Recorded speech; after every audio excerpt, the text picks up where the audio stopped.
some factory cars.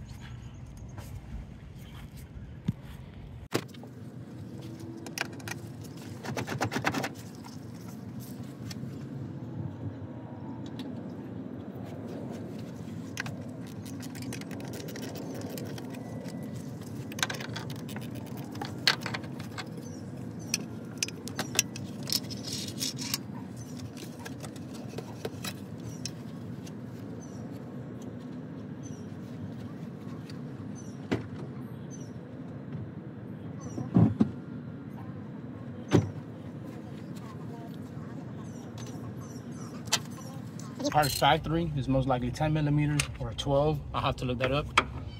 Since I have the spacer kit, I have 5mm Allen. Like everything, you want to break it first because they're Allens. Break it first by hand, then zip it with an impact gun. And there's a certain pattern we have to do it. I'll get back to you that in a second. I'm gonna take them out in reverse order. We're gonna do, it's gonna be 18, 17, 16, 15. Then it's gonna be 14, 13, 12, 11. Then it'll be 10, 9, 8, 7, 6, 5, 4, 3, 2, 1. Installation is reverse of that. That's why I went backwards. You always want to make sure you crush a metal gasket the proper way. There's always specific ways to tighten them and then follow torque specs. But this is the removal. Two choices from here. You can either disconnect your throttle body because of your factory. Right down here, there's two hoses that connect your factory. You will have coolant hoses going in here. I have a bypass on mine because I did the spacer. The spacer picked it up a little bit, so I had to do that jump. So if your factory, you're gonna have to either drain a little bit of coolant or unplug it and then block the holes so coolant doesn't fall. But since mine is not attached, I already unplugged it, the sensor. So I'm gonna take it off with the whole upper plenum. I'm not even gonna attach it.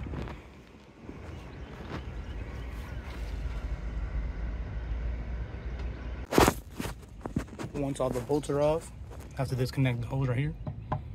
And then there's one that goes into the back. And I already unbolted this. For now, all I did was just unbolted it.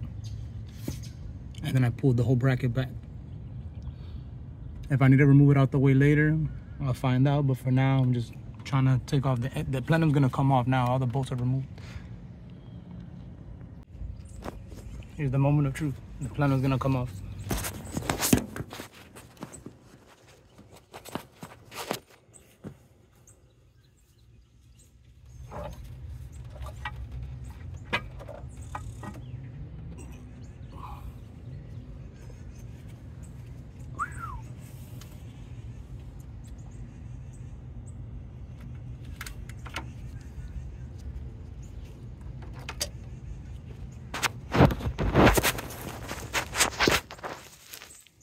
So I definitely need an oil catch can.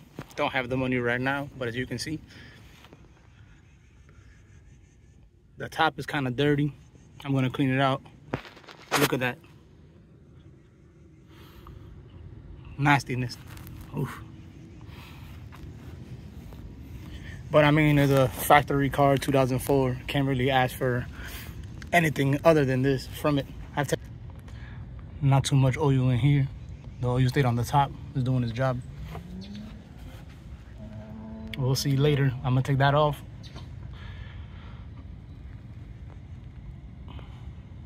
And since I have the spacer, that's why I have these. All of that comes with the spacer instructions. Have to be placed in a certain order so they can reach. I believe this one's the Skunk 2. Hey, it works. It achieves the same goal. We'll come back to it. Huge caution. Do not touch the butterfly of the throttle body. It's an electronic throttle body and you will have to get it programmed. As long as you take it off and do not touch it with anything, don't finger, nothing. You can spray it with a cleaner, but do not touch it. Because if you unstabilize it, the car will possibly not turn on. It won't idle. And like I said, you have to get it programmed. Caution. Again, do not touch the throttle body. The butterfly on the inside. Do not touch it at all. Unless you have a programmer, scanner that can do it, or you know somebody that can fix it for you, then no problem. Just trying to avoid headache and extra money costs when you're working. To tighten these, it's gonna be 1, 2, 3, 4, 5, 6, 7, and 8 in the back. To take it off, we're gonna go reverse. So we're gonna start with that one. 8, 7, 6, 5, 4, 3, 2, 1. Before we could take off the plenum, we just gotta make sure we disconnect everything else that's attached to it. The wire harness right here. This bolt should be 10 millimeter. That one. This one right here to back off the fuel pressure regulator from the plenum. And so far, I think that's it from the front. All right, here, these. I didn't see that right now. Take that off right here, this bracket. But I believe that's it. And this is what I was talking about. These are the two lines that run into picked it up too far for the hoses to reach.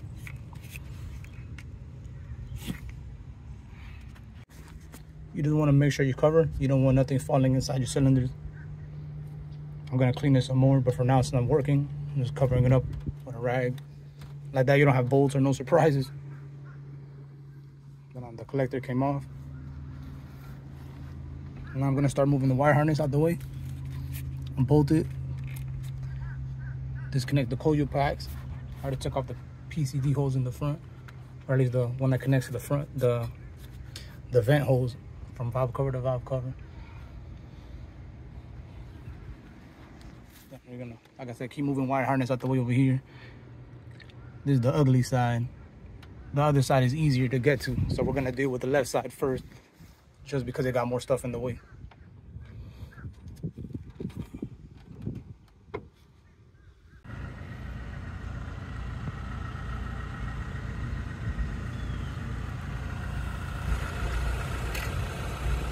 Tube seals failed on it, but that's normal.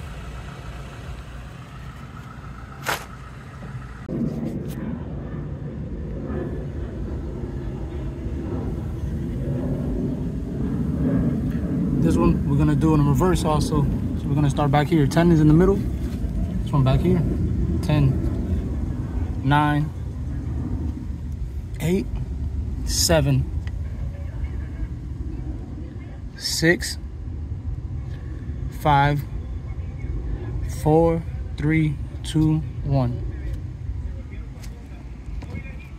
All right, so we got on some mid-zone aluminum valve covers. We got them off Amazon. The last ones I had were from Rock Auto, and they lasted me about 2.5 years. So we'll see, just checking it out. At least like these, the spark plug tubes are serviceable. They come apart from the inside. That way you don't have to change the whole valve cover, just the gaskets. But these you're gonna have to tighten them by pattern. It's gonna start here as 1, 2, 3, 4, 5, 6, 7, 8, 9, and 10 is the last one.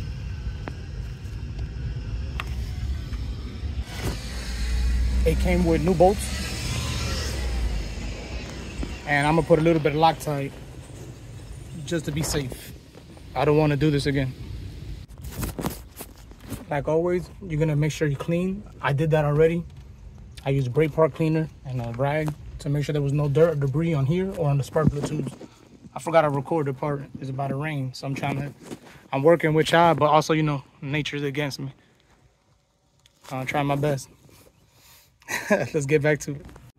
We're gonna get back to putting on the lower plenum. I have a thermo gasket. If you have a Felpro gasket, it'll look different. This one reduces temperatures from the lower plenum through the runners.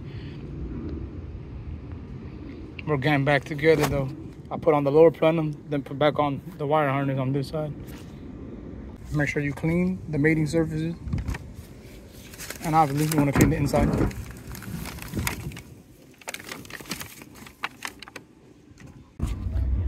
We're gonna put the gasket on, then put the metal piece that sits on top. You gotta tighten it. Remember, 1, 2, 3, 4, 5, 6. I believe it's 7 and 8. 1, 2, 3, 4, 5, 6, 7, 8 in the back. 9, 10, 12, 13, 14, 15, 16, 17, and 18. If you have the spacer, so if they're Allens, you just have to do a hand tight. If you tighten them too much, you mess up the spacer. And also when you put on the spacer, make sure it doesn't clip this right here. A lot of people have an intake leak. Put it after they do the spacer because they let that pinch underneath. And then when you do the throttle body, we're gonna get to that next.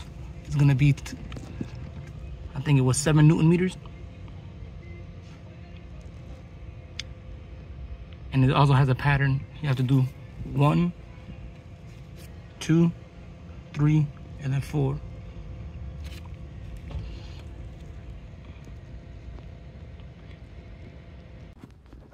I have the big bore throttle body, so I have the adapter plate from NWP, 75 millimeter. But you're gonna do the torque pattern 1, 2, 3, 4, and they get torqued down to about 7 Newton meters.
Make sure the wire harness, everything's plugged back in.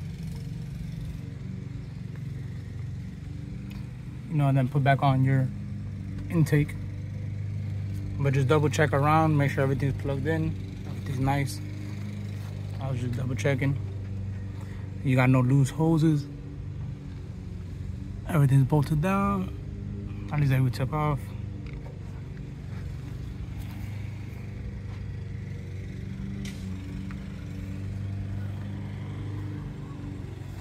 There was no dirt or debris on here or on the spark plug tubes. I forgot to record the part. It's about to rain, so I'm working with y'all, but also, you know, nature's against me. I'm trying my best. Let's get back to it.